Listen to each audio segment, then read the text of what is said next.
ก็ไปกดผิดอันเดียวหายเลยทีนี้ถึงฝันคืนมันไม่เจอไม่รู้ไปอยู่ตรงไหน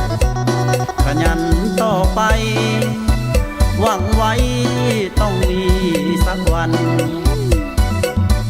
ตามหาความฝัน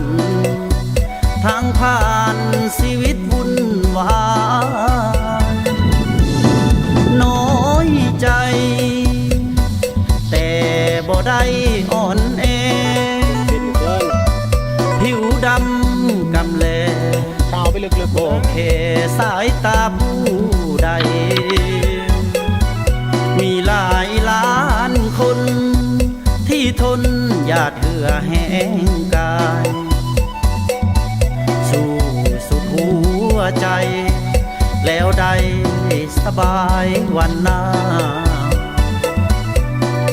ปัญหาตามมาบ่อาจหลีกพ้นชีวิตของคุณยามจน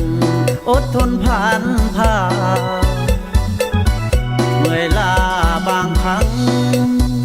ยังมีความหวังศรัทธาแสดงความกล้าประเสริฐหน้าสู้กับความจนชีวิตสับสนทุกคนต้องมีหนทางอย่าคิดสิ้นหวัง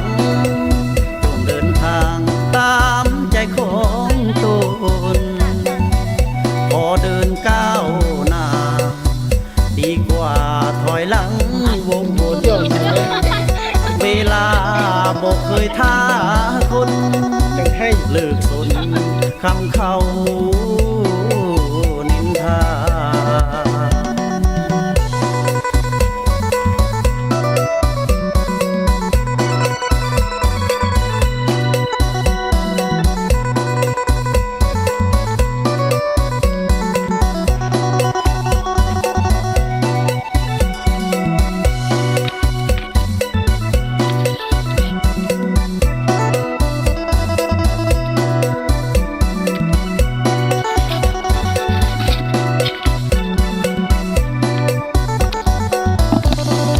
ปัญ